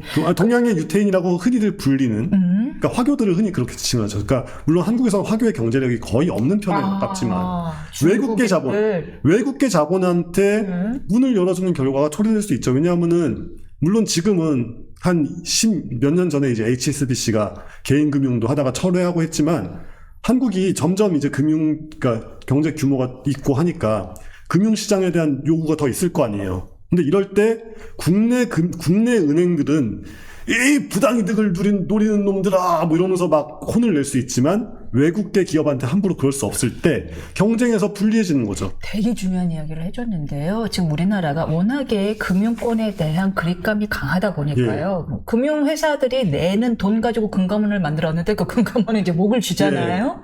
그러다 보니까 지금 정확한 말씀을 주셔야 돼요. 글로벌 경쟁력이 떨어져요. 예, 형편없죠. 할 수 있는 게 몇 개 없어요.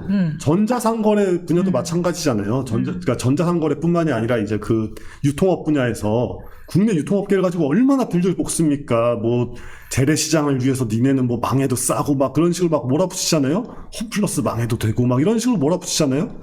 근데 그 결과 어떻게 되고 있습니까? 점점 시장 지분을 누가 가져가고 있냐고요. 쿠팡이 가져가고 있지만 쿠팡은 한국 기업이지만 미국에 상장돼 있고 그 자본은 손정의 일본계 자본과 기타 등등이 많이 섞여 있고, 그러니까 글로벌 기업이죠. 그러니까 해외 글로벌 기업이라고 봐도 무방하단 말이에요. 어떤 면에서는 쿠팡이 한국 걸 다 가져가고 있고 그 쿠팡은 심지어 지금 중국계 유통업체들하고 알리테무랑 싸우게 됐는데.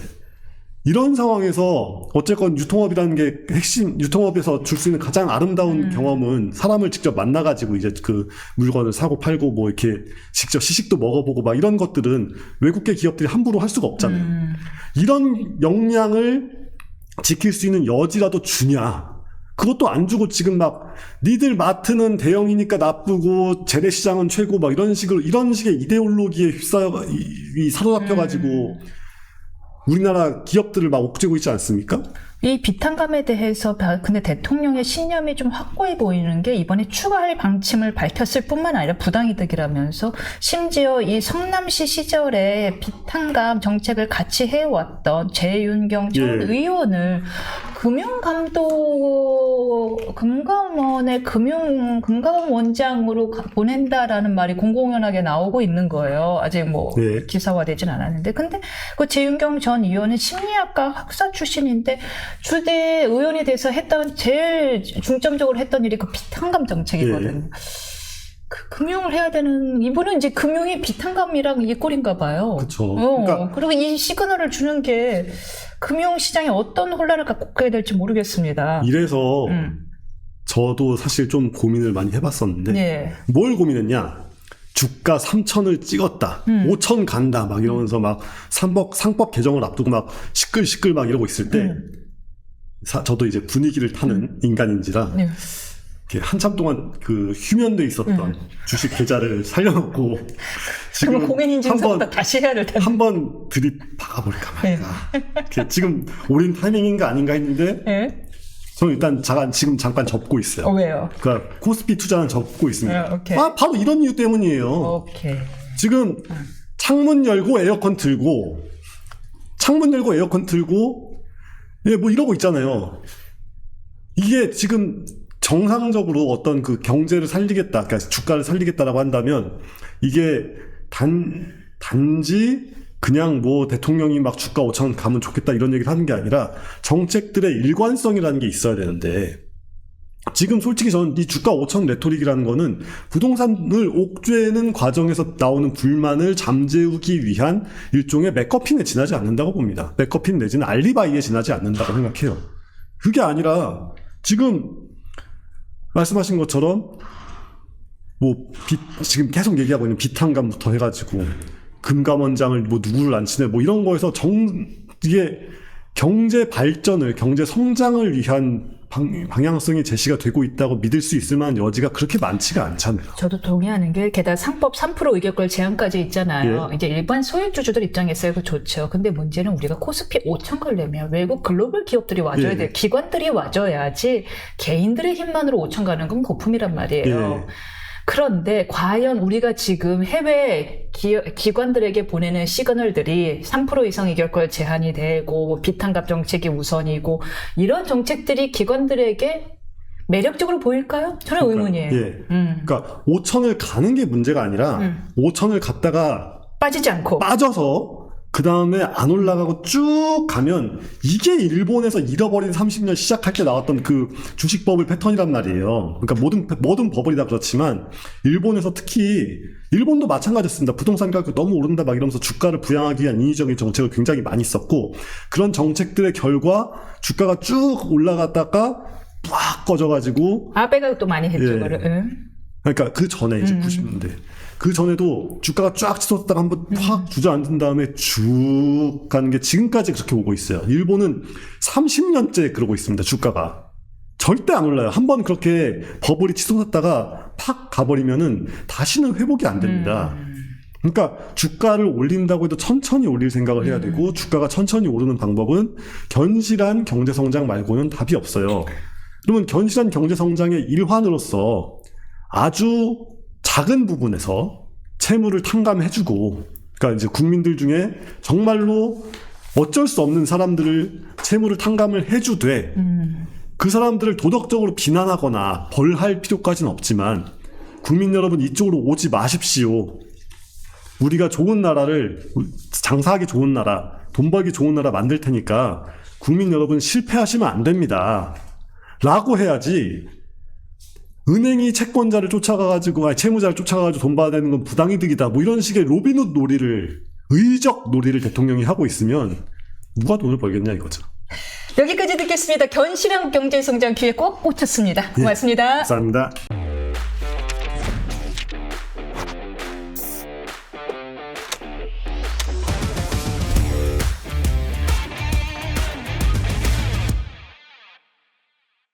김용태 의원이 결국에는 비대위원장이 성과 없이 물러나고 비대위 체제 속에서 당 혁신위가 오늘 출범을 하는데 안철수 위원장이 혁신위원장 사퇴를 오늘 발표를 급히 했습니다. 그러면서 전당대회 출마를 밝혔는데 이 국민의힘 갈수록 오리무중 그리고 참고로 제가 여러 가지 소식을 알려드리는데 이제 제가 강적들 MC가 되지 않았어요. 그렇죠. 그렇죠. 강적들 MC가 저는 언제 출연해요?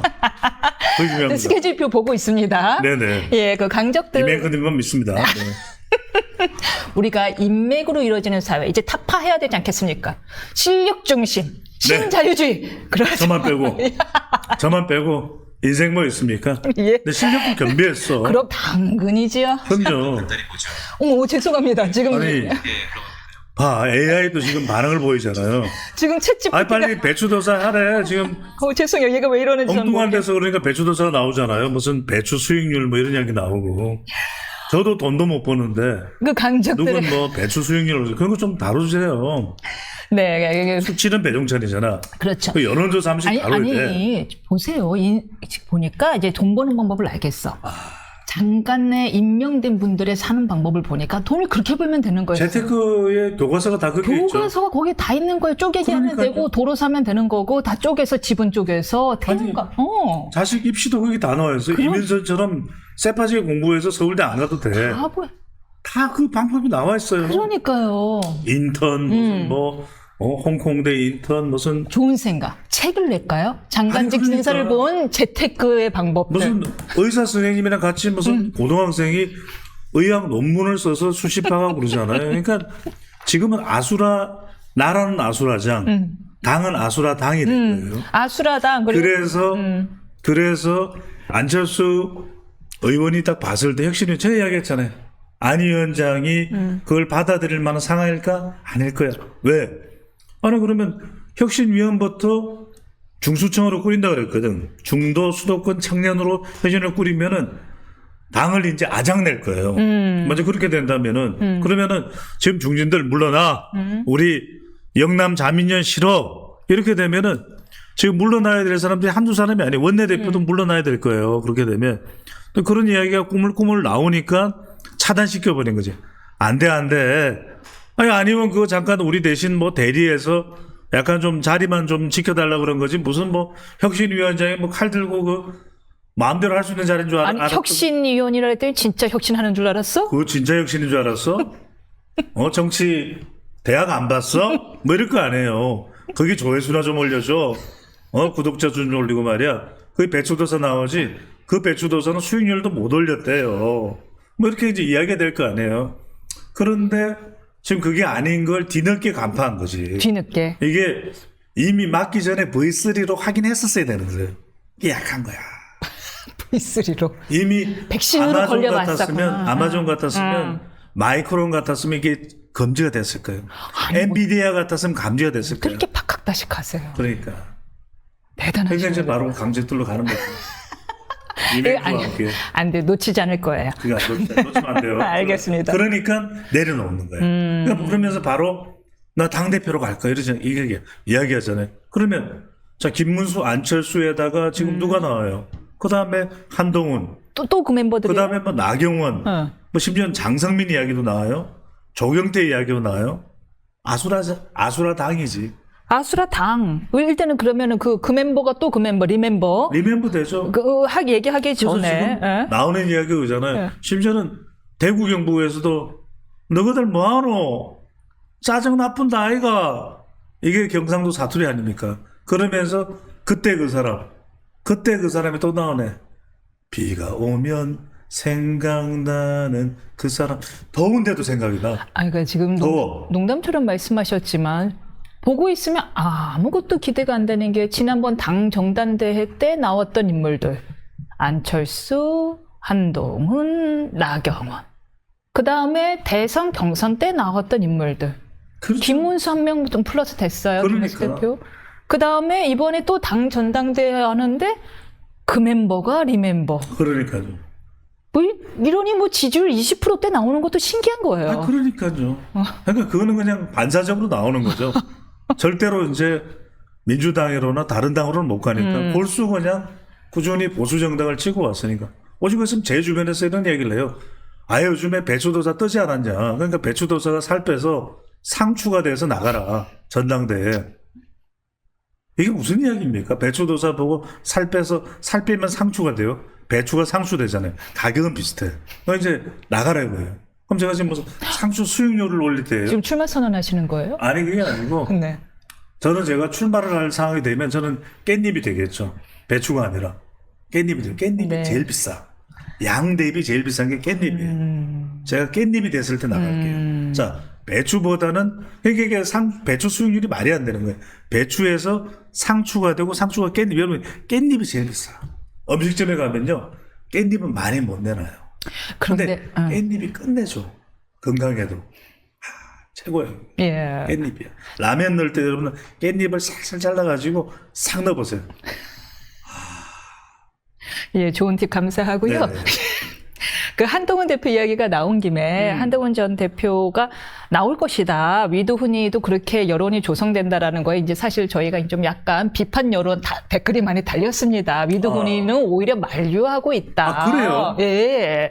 위도훈이는 만류하는 분위기라고 했는데 정작 한동훈 전 대표는 약간 나오고 싶어하는 움직임이 감지된다고 아니, 그래요. 그러니까 제가 말씀드렸잖아요. 위드훈이나 그 위드훈이를 제가 잘못 감지가 됐다면 예. 저한테 지혜를 주십시오. 왜냐하면 위드훈이를 제가 일일이 다 할 수 없으니까 위드훈이니까 위드훈이 하는 사람만 10만 명이에요. 네. 12만 명 될 수도 있고 그걸 제가 다 체크를 못하니까 그건 알려주십시오. 저는 왜냐하면 이 위드훈이 분들은 나가라는 게 대세가 아니겠냐 누가 이야기를 해서 아니래요. 파악을 해주십니다. 지금은 쉬셔야 된다라고 합니다. 그게 아니라면 예. 이걸 제일 처음 이야기하는 사람이 저죠. 왜냐하면 제가 한동훈 전 대표에 대해서 이번 전당대회가 별 실효성이 없다라는 걸 거의 제일 처음 이야기했을 거예요. 근데 제가 반한이 전혀 아니잖아요. 전혀 아니죠. 그렇죠. 반한이 전혀 아닌데 저는 왜냐하면 3대 불가능을 이야기했던 게 첫 번째는 뭐냐. 나가서 일단 당선 가능성이 높으면 좋은데 압도적으로 그러면 썰어버리고 싹 썰어버린다 한동훈 전 대표가. 근데 그거 자체가 쉽지가 않아요. 이번에도 의원들부터 봐요. 송원석 그다음에 지금 여론조사 나오는 것도 그렇게 우호적이지가 않거든. 그래서 일단은 상황 자체가 이미 친윤 잔재가 해소되지 않았다. 그래서 그런 상황에서는 한동훈 전 대표가 가봐야 당선되기도 어렵고. 그런데 당선됐다고 쳐보세요. 한동훈 전 대표에 대해서 호의적인 반응일까요? 당내에서. 그러면 뭐 또 호시탐탐 끌어내리려고 날릴 거야. 아, 게다가 무엇보다 그 대표적인 게 내년 지방선거잖아요. 그래서 지방선거에서 이긴다는 보장이 있어요. 지면 그래 봐라. 한동훈 때문 아이가 한동훈 맞다. 치 아프라. 그러면 한동훈 전 대표는 난감해지는 거죠. 그 다음에 지금 여당을 보십시오. 여당을 보면 3대 특검 해가지고 언제든지 불러내가지고 그냥 아장을 내겠다는 거 아니에요. 아예 이 경상도 사투리로 조사 본다는 거 아니에요. 그런데 지금 대통령부터 시작해서 김건희부터 시작해서 지금 다 조사한다는 거예요. 한덕수. 아, 진짜. 한 명도 안 살려둔다는. 그러면 한동훈 살려두겠어요? 더군다나 당대표하고 있으면 잘됐다. 한동훈 나와. 그러면 한동훈 대표는 자기 방어에다 당 방어까지 해야 돼요. 언제나 하겠어요. 그래서 저는 이제 이런 말씀을 드린 건 뭐냐면 어차피 지금 1년, 2년은 아작이 나는 타임이에요. 백약이 무효야. 아무리 달려들어 봐야 못 이겨요. 이건 제가 드리는 말씀이 이재명 대통령, 이재명 정부에 호의적으로 말씀드리는 게 아니라 힘의 균형에서 80대 20이야. 못 이겨요. 못 이겨. 이기려면은 60대 40까지는 가야 돼. 근데 지금 20%대 지지율 가지고 어디를 가요? 못 가지. 그러면 한동훈 전 대표가 몸부림을 쳐봐야 이 판은 아사라판이야. 그러니까 이 판은 일단 날려버리고 그러면 또 이제 보청에서는 지방선거도 패하고 부울경 다 싹쓸이 내주고 나면은 아이고 비대비 꾸려야죠. 막 와카노 웃자노 막 이럴 거 아닙니까? 그러면은 이재명 정부도 어떻게 될지 몰라요. 지금 위성닭도 보내. 그다음에 이게 뭐 함흥차사 이야기도 아니고 여항구도 보내. 한미 정상회담 언제 하겠다는 이야기가 없어요. 이게 트럼프 대통령이 그래서 7월 말까지는 하겠다는 건데 희망사항인 건가요? 7월 말까지 누가 하겠다고 이야기한 거예요? 뭐 우리 쪽에서 할 수 그럼 있게. 트럼프 대통령이 이야기를 해야죠. 아하. 지금 웬만했으면 벌써 이야기를 했을 거야. 벌써 통화도 몇 번을 미스터 리, 프레지던트 리, Make America Great Again 이렇게 이야기를 할 거예요. 위하고 프렌즈 또 이제 트위터에 그렇죠. 올리시고. 그렇죠. 없어요. 그러니까 이게 뭐냐면 여러분들이 생각할 때는 트럼프나 이런 게 어려워요. 그러니까 연말 가면은 경제도 지금 어떻게 될지 지금 또 10%는 빼고 2차 지금 9월 22일에는 10만 원씩 더 주겠다는 거 아니겠어요? 그래서 경제가 살아나면 좋은데 경제가 지금 어떻게 될지 몰라요. 어떤 상황으로 흘러갈지 우리도 지금 알 수가 없어요. 그러니까 정부의 발표 실제 체감하는 게 내년 되고 지방선거 끝나고 나면 세상이 변할 거잖아요. 그때 한동훈 전 대표가 그때 나타나서 한동훈 전 대표 요거 조금 바꾸라고 이야기를 했기 때문에 요 말투만 조금 바꾸면은 제가 보기 훨씬 더 유연해. 그리고 여러 사람을 만나고 안보 관계자, 경제 전문가를 많이 만나야 돼요. 굵직굵직한 사람들을 또 많이 만나서 인사이트를 만들어내야 돼요. 한동훈 전 대표는. 그 인사이트 뭐다? 인사이트 K잖아요. 인사이트 K. 네. 그래서 인사이트를 만들어내야 한동훈 전 대표가 돌아올 쯤에 우레와 같은 박수. 그때는 왜냐면 다 무너졌어. 완전히 폐허 속에서 한동훈 전 대표도 이제 단련됐겠죠. 내공이 더 싸겠죠. 이제는 말투도 좀 이제 정돈되겠죠. 제가 한동훈입니다 이렇게 안 하고 한동훈입니다 이렇게 되겠죠. 말투가. 그렇게 되면 한동훈에 대해 바라보는 시각이 확 달라져요. 그때쯤에 정치대학에도 한번 출연, 강적들에도 한번 출연. 저도 출연했죠. 이렇게 되는 순간에 한 전 대표는 뿜뿜이 되죠. 이걸 이렇게 상세하게 친절하게 설명해 주는 사람이 저밖에 없네요. 여러 가지 말씀을 주셨어요. 일단 하긴 그래요. 게다가 총선도 2028년에 있잖아요. 그러니까요. 의원들이 말을 듣겠냐. 의원총회도 못 들어오는 당대표 말을 그리고 듣겠냐고요. 지금 이 일각에서는 뭐 인천 계양을 출마하는데 죽으라는 소리죠. 그건 뭐냐. 한동훈 전 대표가 지금 비집고 들어갈 군형도 없어. 원내 군형도 없어요. 그걸 철저하게 막고 있는 거죠. 민주당은 한동훈이고 박동훈이고 아무도 못 들어오게 만들어요. 그런데 지금 문제를 두 개를 찝으셨어요. 말투와 인사이트. 그렇죠. 요거를 개선해야 된다라는 건 요게 문제점이라는 거잖아요. 그렇죠. 이제 한동훈 전 대표는 이제 자산이고 가능성은 이미 확인돼서 그럼 두 가지만 하면 돼요. 안보와 경제. 안보와 경제에서 굵직굵직한 사람들 만나서 인사이트를 글로벌 시큐리티, 글로벌 이코노미, GSGE 이것만 하면 돼요. 이걸 해서 인사이트를 길러야 돼. 그리고 말투도 좀 이제 사람들 만나서 짠할 때도 술을 안 마시잖아요. 그러면 짠만 해. 너무 전 술을 안 마십니다. 술이 안 좋은 걸 모르셨나요? 임윤선도 알 겁니다. 이런 거 하지 말고 그냥 짠만 기분 좋게 하면 돼요. 자, 여러분들 건배 한동훈입니다. 짠 이렇게 해주고 안 마시면 되잖아요.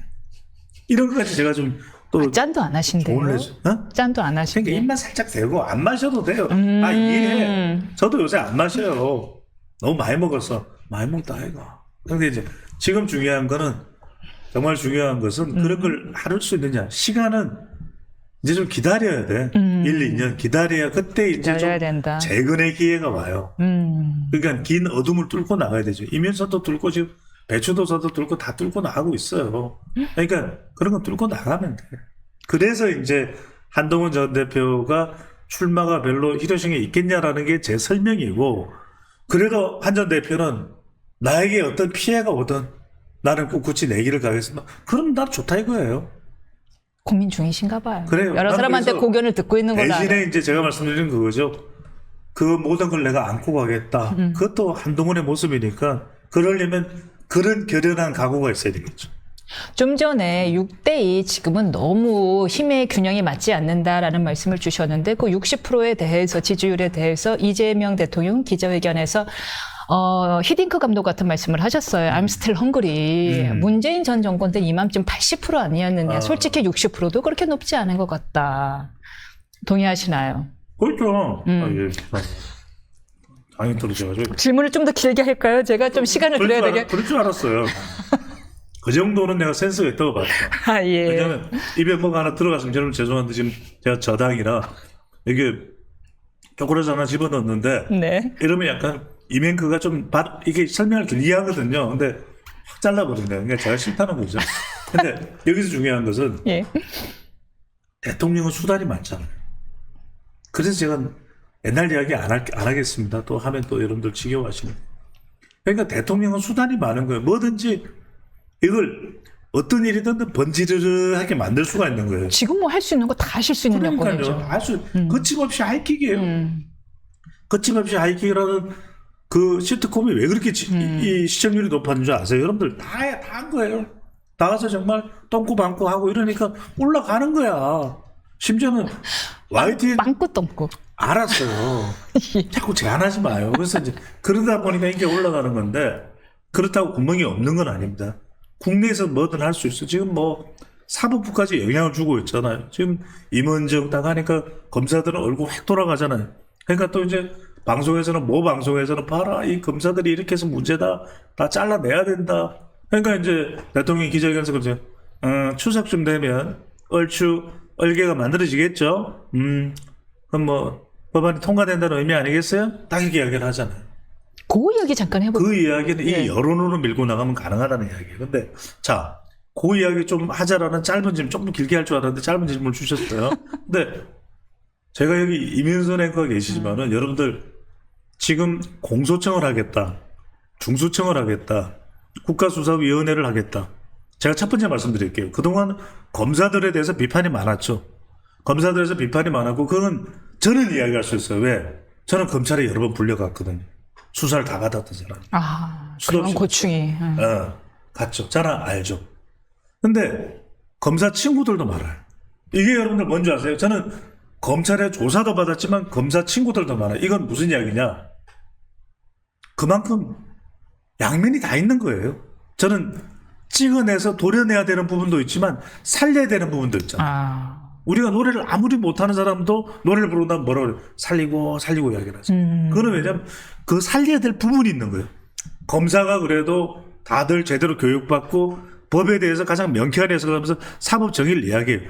몇몇 또는 일부 권력의 신여가 된 측면 없지 않습니다. 그건 도려내야 돼요. 그건 안 돼. 그 부분에 대해서는 저는 검찰개혁 필요하다고 봐요. 하지만 그렇다고 해서 얼렁뚱땅 뚱땅 얼렁 이렇게 하는 건 아니잖아요. 더군다나 지금 위헌 소지도 있어요. 그럼 검찰총장을 하루아침에 공소청장으로 만들어버리겠다. 그거는 어떤 법률에도 없어요. 어떤 헌법에도 없어요. 근데 법률로 하겠다? 그건 위인설법이 돼요. 위인설법이 돼요.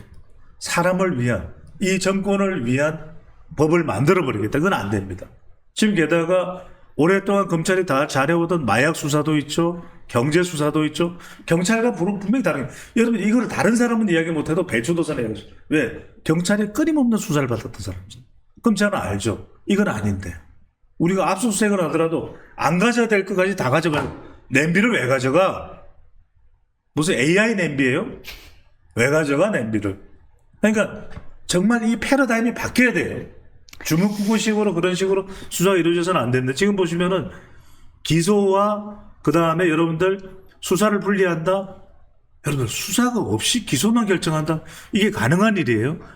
우리 지금 헌법에는 영장 청구권을 검사가 될 때. 명확하게 검사의 권한으로 보고 있습니다. 그러면 영장을 청구한다는 건 수사 없이 영장 청구를 못해요. 수사 없이 제가 수사 하나도 안 해서 생전 몰라. 아무도 몰라. 그냥 자료 몇 개 던져준 거 보고서 이민선 구속해. 이민선 사건 기소해. 말이 돼요? 그러면 이민선도 이거 말이 안 된다 생각. 그러면 말이 안 되는 상황이면 지금은 한 5단계로 끝날 법 절차가 앞으로는 20단계, 30단계 그러면은 누가 돈 버는 구조가 됩니까? 법 쪽에. 검사도 옷 벗으면 변호사예요. 정관제휴 받아요. 판사도. 그러니까 지금 이 엉망진창이 되는 거예요. 아이고 변호사 수만 더. 로스쿨 더 널리 신났네, 용났네, 막 이렇게 되는 거예요. 세 번째는 뭐냐. 국가수사위원회라는 게 있잖아요. 여러분, 네, 그거 너무 중요한 국가수사위원회가, 여러분들 이게 국가수사위원회라는 게 실질적인 권한을 행사를 해요. 공소청과 중소청을 조율하고, 심지어는 공수처, 이게 뭐 공공공이에요. 공수처, 사람들은 혼란스러워 뭐가 뭔지를 모르겠어, 지금. 누가 체포영장을 때리는지도. 근데 여러분들, 국가수사위원회가 최고 권력이에요. 국가수사본부는 있는데 또 국가수사위원회가 또 생겨요. 근데 국가수사위원회가 뭐냐? 여기에 법원행정처, 또 행정안전부 다 추천해가지고 이 사람들이 자지우지, 우지자지하는 거예요. 그런데 여러분들 생각해보세요. 법원행정처부터 다 누가 영향권을 행사해요? 대통령이에요. 그러면 대통령이 임명한 국가수사위원이 대통령이 아무리 죄가 있는들, 여당이 죄가 있는들 물어볼 수 있겠어요? 오히려 더 철저하게 이건 권력의 신여가 되는 모양새예요. 제가 여쭤볼게요. 임은정 서울 동부지검장으로 임명했죠, 그죠? 임시네. 임 검사장에 대해서 막 이제 막기림이에요, 수플림. 민주당의 우호적인 여론에서는 그 이야기를 해요. 임 검사장 이런 데 조명을 해요. 내려가지도 않았는데 뭐가 검사 취임식이 끝났습니다. 이딴 방송을 하고 저 자식들 빌런들이고 이른바 임은정 검사장을 사람으로 예우도 안 해주고 저 나쁜 검사 또 동부지검에 근무하는 사람들 그렇게 비판을 할 거예요. 물론 임 검사장을 막무가내로 대해서 안 되겠죠. 그럼에도 불구하고 저는 묻고 싶어요. 임은정 검사장이 이재명 대통령 의혹이 가는 부분도 수사할 수 있을까요? 여당의 의혹이 가는 부분도 수사할 수 있을까요? 제가 말씀드리는 거 이거예요. 정말 검사의 모습으로 거듭나라는 이야기는 여야를 가리지 말라는 이야기예요. 여야를 가리지 말라는 이야기예요. 누구 편을 들라는 이야기 아니에요. 자, 윤석열 편 들었던 검사이기 때문에 싹 쓸어내고 이번에는 민주당 편 드는 검사를 만들겠다. 그건 안 돼요.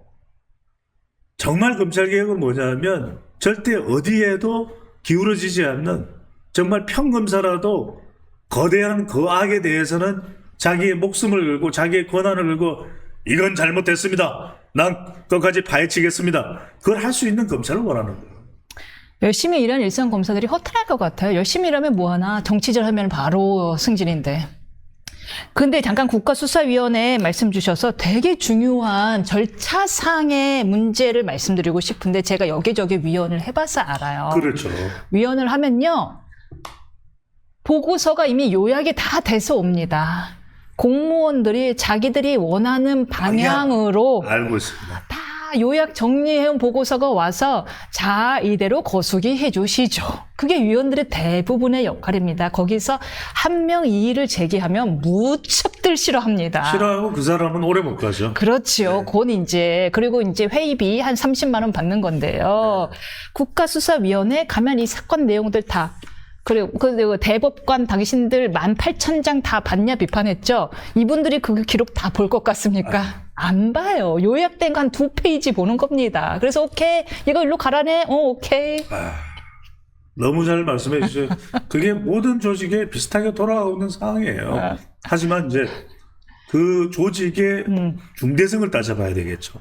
그러니까 뭐 일선 지자체에서도 그 정도 수준으로밖에 이사진이나 감사진이 못 꾸려지는 것은 안타까운 일이죠. 하지만 국가수사위원회는 다른 일이래요.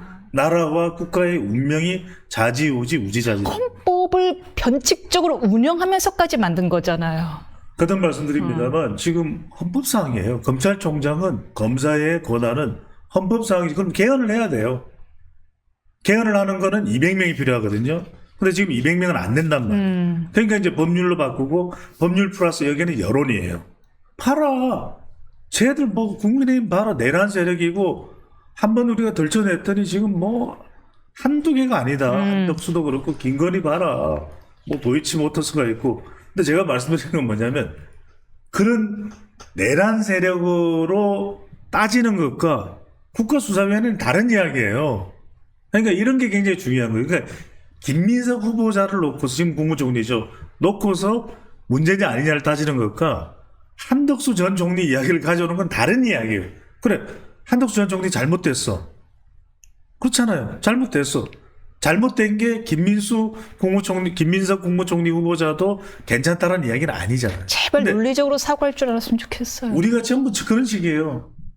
그런 식이에요. 그러니까 그 대상을 가지고 따져야 되는데 그게 아니라 이민선이 목을 따지면 그래. 이민선을 또 이민선의 인생을 싹 썰어가지고 마치 주진우 이야기를 하는 것처럼 야 당신은 5년 전에 뭐 하지 않았어? 뭐 이런 거 따지는 거예요.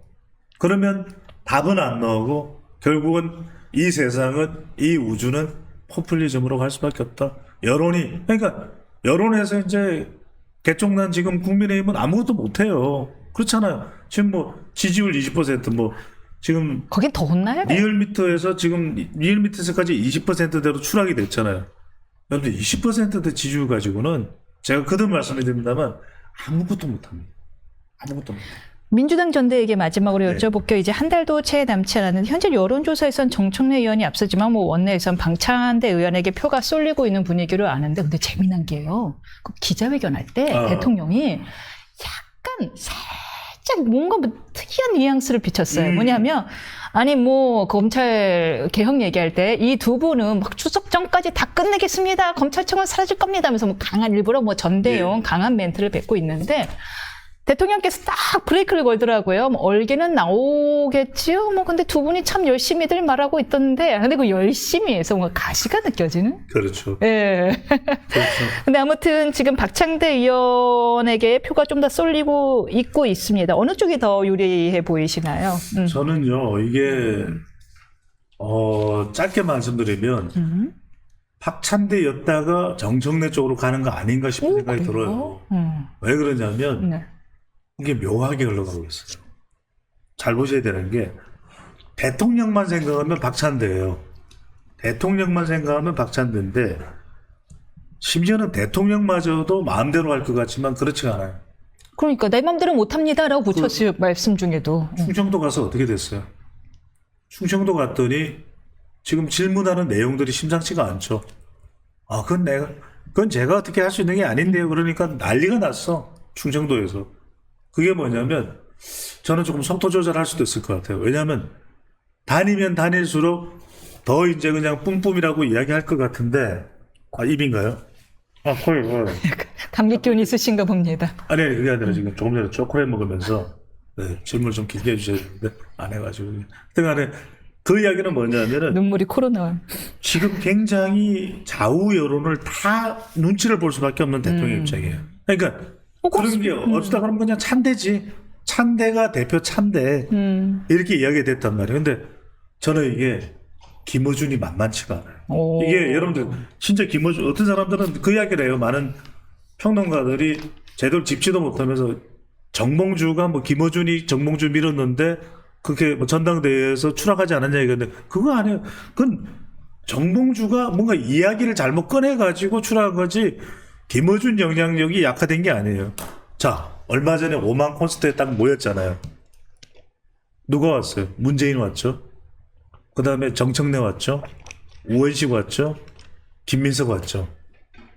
어떤 이야기가 대단해요. 진짜. 어떤 이야기가 나올 건데 어떤 이야기가 그 댓글 나온 거 안 봤어요? 대통령은 와 안 왔노? 무서운 거예요. 대통령은 와 안 왔노?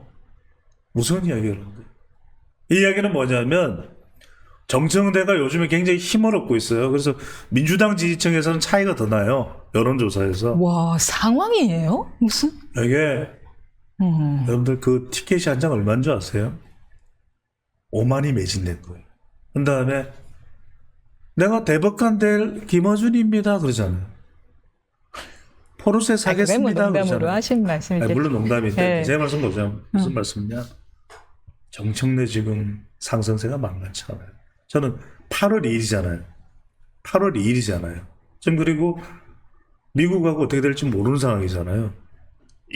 여러 곳의 여론에 대통령도 눈치코치를 다 봐야 되는 상황이에요. 마음대로 할 수 없어요. 그런데 지금 눈치코치를 봐야 되는 사람이 마음대로 하는 사람을 이길 수는 없어요. 못 이기잖아요. 알잖아요.